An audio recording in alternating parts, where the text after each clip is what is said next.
Thank you so much. ഇന്നിവിടെ എത്തിച്ചേർന്ന എല്ലാ മാധ്യമ സുഹൃത്തുക്കൾക്കും and all the other guest thank you ഇവിടെ വന്നതിന്. ആദ്യം തന്നെ ഖലീഫ എന്ന ഈ സിനിമയ്ക്ക് ഇത്ര വലിയൊരു വരവേൽപ്പ് നൽകിയ എല്ലാ പ്രേക്ഷകർക്കും എൻ്റെ ഹൃദയം നിറഞ്ഞ നന്ദി. ഒരു സിനിമ ഈ എക്സൈറ്റ്മെൻറ്റോടുകൂടി ഒരു സിനിമ വരവേൽക്കുക എന്ന് പറയുന്നത് തന്നെ ആ സിനിമയ്ക്ക് പിന്നിൽ പ്രവർത്തിച്ച അണിയറ പ്രവർത്തകർക്ക് ഒരു വലിയ സന്തോഷവും അംഗീകാരവും കിട്ടിയതുപോലെയാണ്. So firstly thanks, big thanks for that. ഈ സിനിമ എന്നെ സംബന്ധിച്ചിടത്തോളം മലയാള സിനിമയിൽ പ്രത്യേകിച്ച് അങ്ങനെ എപ്പോഴും നടക്കുന്ന ഒരു സിനിമയല്ല. നമ്മുടെ സിനിമ ഇൻഡസ്ട്രിയിൽ പല കാരണങ്ങൾ കൊണ്ടും ഈ ജോണറിൽപ്പെട്ട സിനിമകൾ വിരളമാണ്.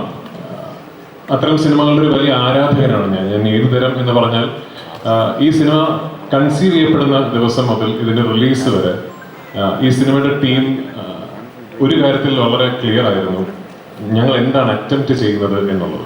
ഇതൊരു ഹൈ കോൺസെപ്റ്റ് സിനിമയോ അല്ലെങ്കിൽ നിങ്ങൾ ഇതുവരെ കേട്ടിട്ടില്ലാത്ത നിങ്ങളെ ഞെട്ടിക്കുന്ന ഒരു കഥ പറയുന്ന സിനിമയോ ഒന്നുമല്ല.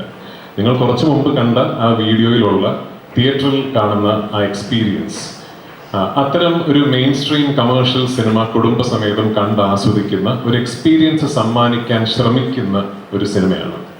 അപ്പോൾ ഇന്ന് ഈ സിനിമ റിലീസായി ഈ നേരം വരെ അത്തരം ഒരു എക്സ്പീരിയൻസ് തിയേറ്ററിൽ പോയി കണ്ട് ആസ്വദിച്ച് ആ സന്തോഷം ഞങ്ങളെ അറിയിച്ച ആയിരക്കണക്കിന് ആൾക്കാരുണ്ട്. അവർക്ക് ഒരുപാട് നന്ദി. സിനിമ കണ്ടില്ലാത്തവർ തീർച്ചയായിട്ടും ഈ ഓണക്കാലത്ത് കുടുംബസമേതം തിയേറ്ററിൽ പോയി സിനിമ കാണണമെന്ന് ഞാൻ വിനീതപൂർവ്വം അഭ്യർത്ഥിക്കുന്നു. വൈശാഖ്, ജിനു ഇവർ രണ്ടുപേരും പറഞ്ഞതുപോലെ എല്ലാ സിനിമകളെ പോലെയും ഇതും ഒരു വലിയ ഡ്രീമാണ്. പക്ഷേ ഈ സിനിമയുടെ പുറകിൽ ഈ സിനിമ മാത്രമായിരുന്നില്ല സ്വപ്നം. ഈ സിനിമയുടെ ആദ്യ കഥ ജിനു എന്നോട് ഷെയർ ചെയ്യുന്ന ദിവസം മുതൽ ഇതിൽ മാമ്പറയ്ക്കൽ അഹമ്മദ് അലി എന്ന് പറയുന്ന ഒരു കഥാപാത്രവും ആ കഥാപാത്രത്തിൻ്റെ ലെഗസിയുമാണ് ഈ സിനിമയുടെ ഒരു ഫൗണ്ടേഷൻ എന്നോട് പറഞ്ഞിരുന്നു. 2022 തിരക്കഥ എഴുതിയപ്പോൾ അത് കുറച്ചുകൂടെ വിപുലമായി ഇതിൻ്റെ തിരക്കഥയിൽ ജിനു എഴുതിയിട്ടുമുണ്ടായിരുന്നു. അങ്ങനെയാണ് വൈശാഖ് പറഞ്ഞ പോലെ ഇത് ലാലേട്ടൻ ചെയ്താൽ ആ കഥാപാത്രത്തിന് ഭയങ്കരമായ ഒരു ഫൗണ്ടേഷൻ അല്ലെങ്കിൽ ഒരു ബോഡി ഉണ്ടാകും എന്ന് നമ്മൾ കരുതുന്നതും ലാലേട്ടനെ ഞങ്ങൾ അതിനുവേണ്ടി സമീപിക്കുന്നതും. അദ്ദേഹം അതിന് യെസ് പറഞ്ഞു എന്നുള്ളത് തന്നെ ഞങ്ങൾക്ക് ആക്ച്വലി ഈ സിനിമയിൽ വന്നൊരു വലിയ കോൺഫിഡൻസ് ആയിരുന്നു.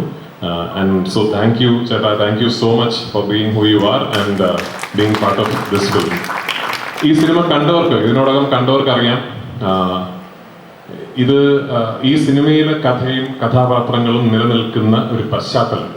ആ പശ്ചാത്തലത്തിന്റെ ജനസിസ് എന്ന് പറയുന്നത് മാമ്പറയ്ക്കൽ അഹമ്മദ് അലി എന്ന് പറയുന്ന ലാലേട്ടൻ അവതരിപ്പിക്കുന്ന കഥാപാത്രത്തിൻ്റെതാണ്.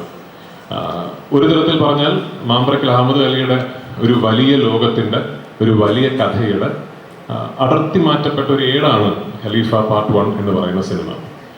അപ്പോൾ അത്തരം ഒരു സിനിമ ലാലേട്ടനെ കേന്ദ്ര കഥാപാത്രമാക്കി വൈശാഖും ജിനുവും പ്ലാൻ ചെയ്യുന്നു എന്ന് പറയുന്നതിൽ ആസ് എ ഫാൻ ഞാൻ വളരെ ഹാപ്പിയാണ്. ഞാൻ ഭയങ്കര എക്സൈറ്റഡ് ആണ്. ലാലേട്ടൻ 2 ദിവസങ്ങൾക്ക് മുമ്പാണെന്ന് തോന്നുന്നു ഞാൻ ഉൾപ്പെടെയുള്ള ആരാധകരെ ആവേശത്തിലാക്കിക്കൊണ്ട് അദ്ദേഹത്തിൻ്റെ അടുത്ത് ഒരു ലൈനപ്പ് റിവീൽ ചെയ്യുകയുണ്ടായി.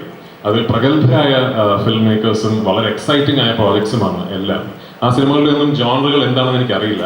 പക്ഷേ ഒരു മോഹൻലാൽ ആരാധകൻ എന്ന നിലയ്ക്ക് അദ്ദേഹത്തിന് ഈ ജോണറിൽപ്പെട്ട ഒരു main stream mass commercial action cinema എന്ന് പറയപ്പെടുന്ന ജോണറിൽപ്പെട്ട ഒരു സിനിമയിൽ അദ്ദേഹത്തിനെ അങ്ങനെ കാണണം എന്ന് എനിക്ക് ഭയങ്കര ആഗ്രഹമുണ്ട്. അപ്പോൾ ആ ആഗ്രഹം ആ മാമ്പറയ്ക്കൽ അഹമ്മദ് അലിയുടെ സിനിമയിൽ പൂർത്തീകരിക്കപ്പെടട്ടെ എന്ന് ഞാൻ ആത്മാർത്ഥമായി ഈശ്വരനോട് പ്രാർത്ഥിക്കുന്നു. അതൊരു സ്വപ്നതുല്യമായ സിനിമയായി ചെയ്യാൻ സാധിക്കട്ടെ എന്ന് ഞാൻ ആഗ്രഹിക്കുന്നു. വൺസ് അഗെയിൻ ഇന്നിവിടെ എത്തിച്ചേർന്ന് എല്ലാവർക്കും ഞാൻ നന്ദി പറയുന്നു. ആൻഡ് എനിക്ക് എടുത്തു പറയേണ്ട ഒരു കാര്യം ഈ സിനിമയുടെ ടീമിനെ കുറിച്ചാണ്.